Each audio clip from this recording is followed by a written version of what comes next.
In the late 1920s, early 1930s, a psychologist named Lev Vygotsky presented the notion or the concept of the zone of proximal development that we now call the ZPD. Now, what does that have to do anything with me trying to learn the bass? Well, in this video, I'm gonna answer that question, and then I'm going to tell you about the new bass cover that I'm working on and exactly how I plan to do so.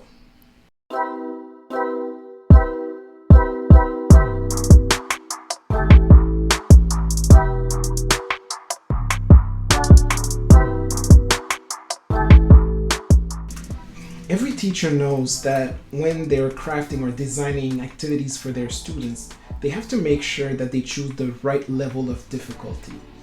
If the activity or the task demanded from the students is too hard, then it's going to discourage them.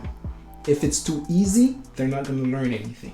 So there is a zone that Lev Vygotsky called the zone of proximal development that is kind of ideal. So it needs to be challenging enough, but not too much.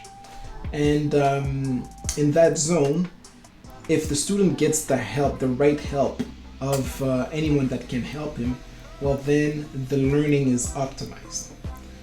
Now, in regards to me and learning the bass, what I realize is that as I learn more and more bass covers, I have to make sure, or I have to be careful what song I decide to play, which bass part.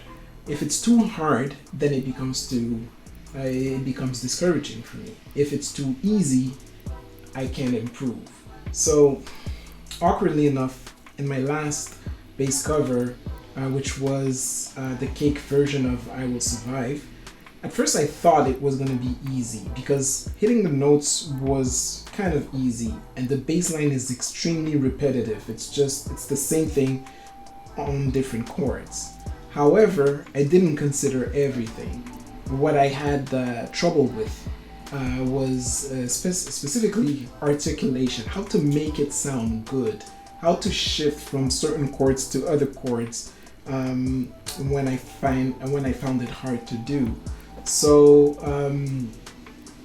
the more I build my knowledge on how to play the bass, and the more I start understanding, what's the right level for me. So this week, actually next week, I'm going to present the bass cover of the song It Feels Like Summer from one of my favorite artists, Childish Gambino. So I can't wait for next week to release it. But for now, I'm going to show you exactly what I'm doing to prepare to play that bass cover. The song is pretty simple. There's really only four chords, and the root notes, and you play the root notes. So the first note is D, and you pretty much hold the note for two full whole notes. So 2, 3, 4, 1, 2, 3, 4, G, 2, 3, 4, 1, 2, 3, 4, A, 2, 3, 4, 1, 2, 3, 4. And this is where it changes a bit because we're going to go back to the G, but before we do that, we're going to go to the B flat. So let me take it back from A, 1, 2, 3, 4, 1, 2, 3, 4, 2, 3, 4, 1, 2, 3, 4. And that is it. That is the song. So yeah, simple. Of course, it can't be too simple. I have to make it a challenge for me. So there's two things that I'm going to be focusing on. My hand positioning and also fills. All right, so let's start with the hand position, starting with the fretting hand.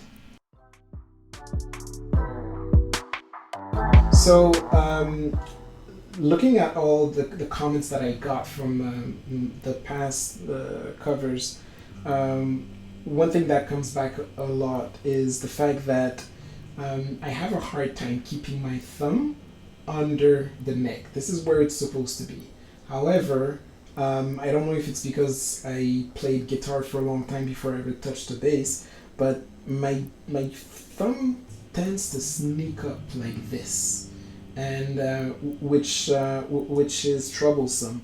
So this time I'm really gonna try to keep it underneath the neck. It's not that easy. It sounds easy, but it's not to me, anyways. And usually when I do a bass cover, I think that I do, and then I look at the video, and then I realize that I'm not. It's like practically like that.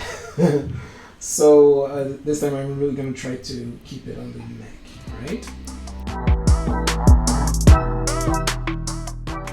Alright, so now the plucking hand.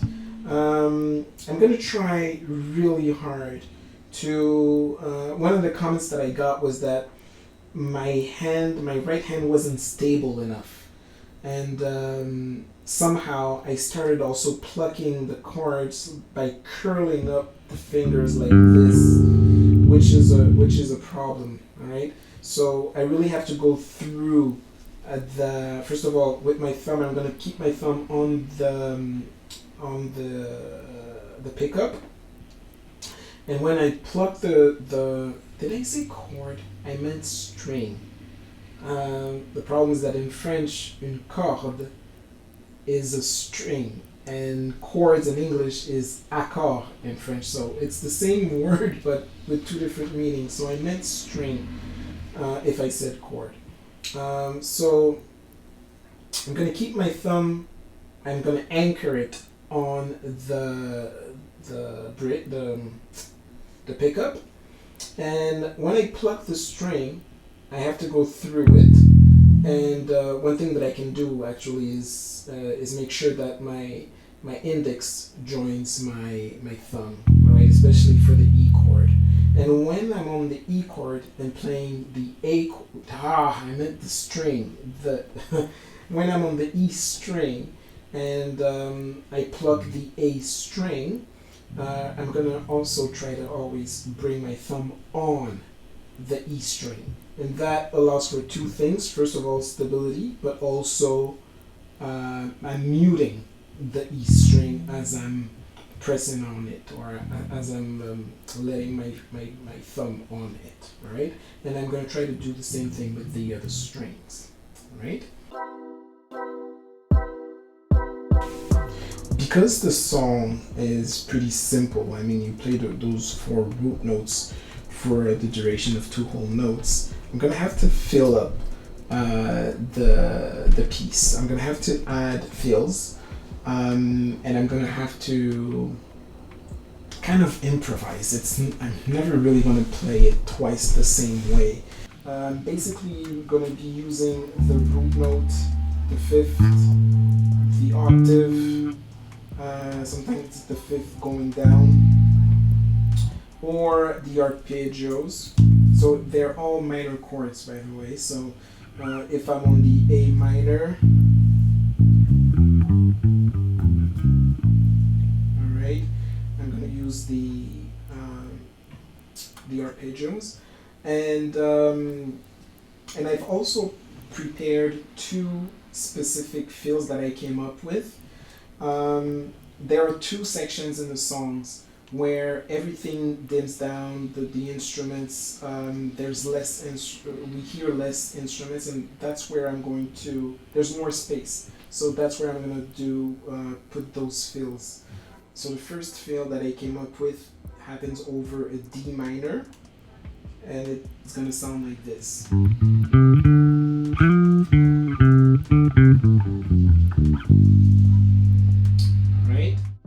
The other fill that I came up with happens over a G minor, and it's going to sound like this.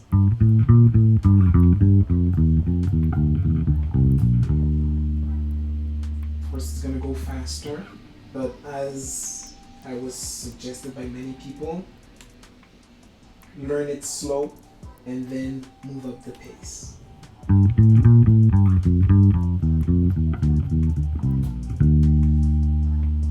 Alright, so these are the two fills that I came up with. I wanted a third one, however, there was no strategic place in the song to do that. Not that I could find anyways, and but I wanted to use a suggestion by Scott Devine from SBL that he says we can use the relative minor or major of a chord. So if I'm on a G minor, what I could do is use the relative major, which will be B major. So, and this should work. Now I didn't try it, but I plan to do so in the future. All right. So that's it. I'm going to be working on two things: hand positioning and the fills. And I hope it's gonna sound good, because I'm never gonna play it twice the exact same way. There's a little bit of improv in there, and yeah, I'm gonna try to plug in the fills that I created at the right tempo. That's gonna be my challenge. That's it. I hope you're really gonna enjoy this great song by Childish Gambino called Feels Like Summer, and my bass cover is going to come out next week.